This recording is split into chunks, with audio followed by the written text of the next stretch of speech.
Hello guys, welcome to my new blog. আমি পায়েল আর আমার চ্যানেলের নাম হলো রূপের আরাধ্যা। চলো শুরু করি আজকের ভিডিওটা। মামার বাড়ি থেকে ভাই আর দিদারা এসেছে, তাই আমি কি করেছি, বিকালেই টোটো বুক করে চলে গেছি ব্রহ্মা ঠাকুরের মন্দির দেখতে। দিদা তো আমার ওপর খেপে বোম, কারণ দিদাকে আমি বাথরুমে আটকে দিয়েছিলাম ভুল করে। আমি বুঝতে পারিনি দিদা বাথরুমে ছিল, তো আমি আটকে দিয়েছিলাম, লক দিয়ে দিয়েছিলাম। দিদা তো দেখো আমার উপর ভীষণ রেগে গেছে। তো আমরা এবার টোটো করে যাচ্ছি ব্রহ্মদত্ত ধাম দেখতে। এটা কিন্তু হুগলি জেলার সব থেকে বড় মন্দির। এবার এই মন্দিরে তোমরা কি করে যাবে আমি একটু বলে দিই। তোমরা হাওড়া থেকে কটলাইনের ট্রেন ধরে বাড়িপাড়া স্টেশনে নামবে, আর ওখান থেকে যে কোনো টোটো বুক করে 10 টাকা হয়তো মেবি ভাড়া নেয়, তো যে কোনো টোটো বুক করে তোমরা কিন্তু চলে যেতে পারো বনমালীপুর ব্রহ্মদত্ত ধাম। হ্যাঁ, তোমরা যদি ব্রহ্মা ঠাকুরের মন্দির বলো তাহলেও সবাই দেখিয়ে দেবে। টোটোতে মাত্র 10 টাকা ভাড়া নেয়।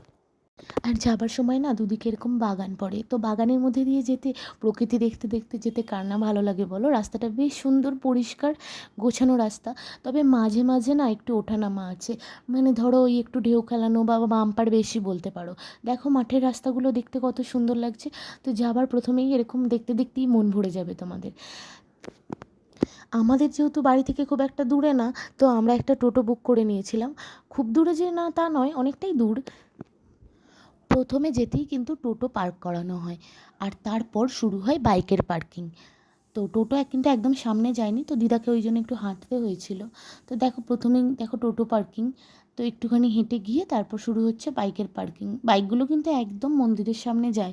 তো তোমরা যদি বাইকে করে যাও তো কোনো প্রবলেম নেই, বাইকটা একদম মন্দিরের সামনে যায়। এই দেখো রাতের লাইটিংটা কত সুন্দর লাগছে। আমরা যখন গেছিলাম তখন ওই সন্ধে পড়ন্ত, সন্ধেতে তো লাইটিং খুবই সুন্দর লাগছে। দিদাকে অল্প একটু হাঁটতে হয়েছিল। তবে যেটা না বললেই নয়, এখানকার মানুষজন কিন্তু খুব ভালো। তো অনেকেই কিন্তু হেল্পের জন্য এগিয়ে এসেছিলো। আসলে বয়স্ক মানুষ দেখলে অনেকেই হেল্প করে কিন্তু। তো দেখো আমরা মন্দিরটায় পৌঁছে গেছি। মন্দিরটা কিন্তু প্রচণ্ড বড়। হুগলি জেলার যেহেতু সব থেকে বৃহত্তম মন্দির, তো বুঝতেই পারছো প্রচুর বড় মন্দির। দেখো সামনের ঢুকতে এন্ট্রিটা আমি তোমাদেরকে দেখিয়ে দিলাম, সামনের গেটটাও সুন্দর করে লাইটিং দিয়ে সাজানো। তো অনেকগুলো সিঁড়ি রয়েছে, সিঁড়িগুলো দিয়ে উঠে কিন্তু আমরা কিন্তু ব্রহ্মা ঠাকুরের মন্দিরটা দেখতে পাবো। আজকে যেহেতু পয়লা বৈশাখ, তাই ক্যামেরা ভিতরে অ্যালাউ করেছিল। নর্মাল ডেগুলোতে কিন্তু খুব একটা ক্যামেরা অ্যালাউ করে না। আমরা যেহেতু পয়লা বৈশাখের দিন গেছিলাম, তো আমাদের কিন্তু ক্যামেরাটা অ্যালাউ করেছিল, যেহেতু ভিড় বেশি ছিল। এখানে এতটাই বড় প্লেস, তো এখানে কখনোই ভিড় খুব বেশি হবে না, অনেক লোক চলে এলেও কোনো অসুবিধা হবে না। প্রচণ্ড বড় মন্দির। আর হ্যাঁ, এই ব্রহ্মা ঠাকুরের নিচে, ব্রহ্মা ঠাকুরের মন্দিরের নিচের তলায় একটা শিব মন্দির, আর যে শিব ঠাকুরটা কিন্তু ভীষণ জাগ্রত, কারণ ওখানে কিন্তু প্রথমে ওই শিব মন্দিরটাই ছিল, তারপর পরে এখানে সরকার থেকে বড় করে ব্রহ্মার মন্দিরটা করা হয়েছে। তো দেখো সামনে ঢুকতেই কত সুন্দর লাইটিংটা। এখানে সবাই ঘন্টা বাজিয়ে তারপর ভগবানের কাছে যাচ্ছে। আমরা যে সময় গেছিলাম সেই সময় আরতি হচ্ছিল, তো একটু ভিড় হয়ে গেছিলো। আর তাছাড়া পয়লা বৈশাখের সময় তো একটু ভিড়টা বেশিই ছিল। আমি প্রথমে জুম করে তোমাদেরকে দেখিয়ে দিয়েছি, দেখো ব্রহ্মার মন্দিরটা। তো ব্রহ্মা ঠাকুরের মূর্তিটা তোমরা দেখিয়ে নিচ্ছ।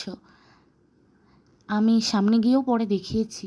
যেহেতু কি এই মন্দিরটা সম্পূর্ণ সরকারি, একদম সরকারি মন্দির কিন্তু এটা, তোমাদের কিন্তু কোনো এন্ট্রি চার্জ লাগবে না। কিন্তু এই মন্দিরটা যদি সরকারি না হতো, বিশ্বাস করো মিনিমাম 50 রুপিস তো তোমাদেরকে টিকিট কেটেই ঢুকতে হতো, কারণ এত সুন্দর এই মন্দিরটা বানানো হয়েছে। তো যেহেতু কি এটা সরকারি মন্দির, তাই তোমাদেরকে কিন্তু কোনো টিকিটই কাটতে হবে না। দেখো আমি ব্রহ্মা ঠাকুরের মন্দিরটা একদম সামনে থেকে মূর্তিটাকে তোমাদের দেখিয়ে দিলাম। সেই সময় কিন্তু আরতি হচ্ছে, আমি বলেইছি দেখো ঠাকুরমশাই আরতি করছে সেই সময়। তো সামনে থেকে দেখিয়ে দিলাম তোমাদেরকে। আমরা ভাই বোনেরা মিলে গেছিলাম এই মন্দির দেখতে।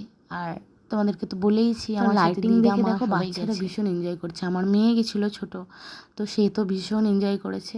আর হ্যাঁ, মন্দিরটা গেলে আমি অবশ্যই বলবো মন্দিরের চারপাশটা কিন্তু তোমরা পরিক্রমা করে নিও। আমরা কিন্তু 2-3 বার করে পরিক্রমা করে নিয়েছি, অনেকটা সময় নিয়ে আমরা দেখেছি। কারণ দিদার যেহেতু হাঁটা চলার একটু অসুবিধা হয়, দিদার যেহেতু একটু সময় লাগে, তো আমি ওই জন্য আমরা পুরো মন্দিরটা ভালো করে পরিক্রমা করে নিয়েছি।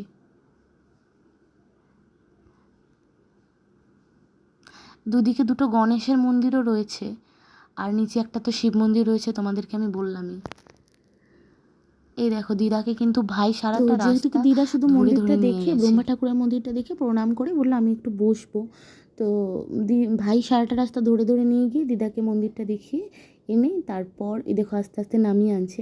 নামিয়ে এনে দিদাকে আর মাকে বললাম তোমরা একটু বসো।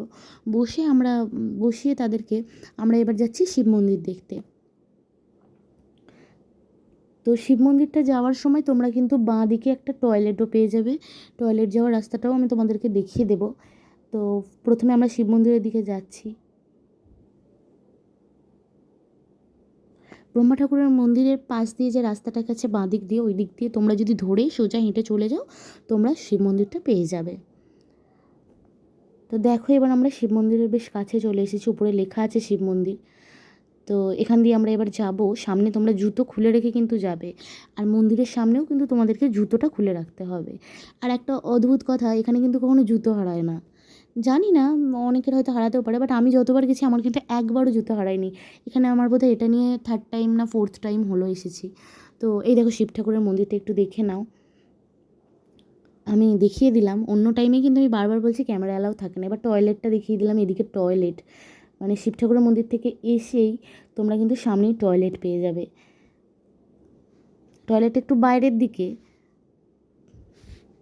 তো এই জায়গাগুলো কিন্তু খুব সুন্দর করেছে। মোটামুটি এই মন্দিরের কাজ কিন্তু এখনও পর্যন্ত চলছে। আর এখনও দেখো এরকম বাইকও রয়েছে, তোমরা কিন্তু এগুলোও রেন্ট করে যেতে পারো। তো দেখো এই যে এই মানুষটা হাঁটতে পারবে না বলে হয়তো উনি এরকম বাইক রেন্ট করেছে। আমাদের এবার ফেরার টাইম হয়ে গেছে, আমরা একটু বাইরেটা বসে এবার বেরিয়ে যাব। তো বাইরেও কিছু দোকানপাট কিন্তু রয়েছে যেখানে তোমরা অনেক কিছু কেনাকাটা করতে পারবে। আর ফুচকার দোকানপাটও রয়েছে, তোমরা ওখানে থেকে ফুচকা, পাপড়ি চাট এসব তো খেতে পারবে। আমরা নিজেরাও খেয়েছিলাম। তো এবার আমাদের বেরোনোর পালা হয়ে গেছে। তো দেখো আমরা বেরিয়ে পড়েছি, নিয়ে এবার বাইরে ফুচকা টুচকা খেয়ে আমরা কিন্তু এবার বাড়ি চলে যাব। আমরা ওই 5:30টার সময় বেরিয়েছিলাম বাড়ি থেকে 5:30টার সময় বেরিয়েছি। বাড়ি ফিরতে ফিরতে রাত 10টা হয়ে গেছে। সেদিন পয়লা বৈশাখ উপলক্ষে 10টা অবধি কিন্তু মন্দির খোলা ছিল। অল টাইম কিন্তু এরকম খোলা থাকে না, হয়তো 7টা 8টা অবধি তোমরা খোলা পেতে পারো। মিনিমাম 8টা অবধি খোলা থাকে, 8টা পর্যন্ত খোলা। ভিডিওটা কেমন লাগলো কমেন্টে অবশ্যই জানিও। আর ভিডিওটাকে একটা লাইক করে দাও, চ্যানেলটাকে সাবস্ক্রাইব করে দাও, আর নোটিফিকেশান বারটা অন করে দাও, আর আমার পাশে থেকো। চলো টাটা বাই।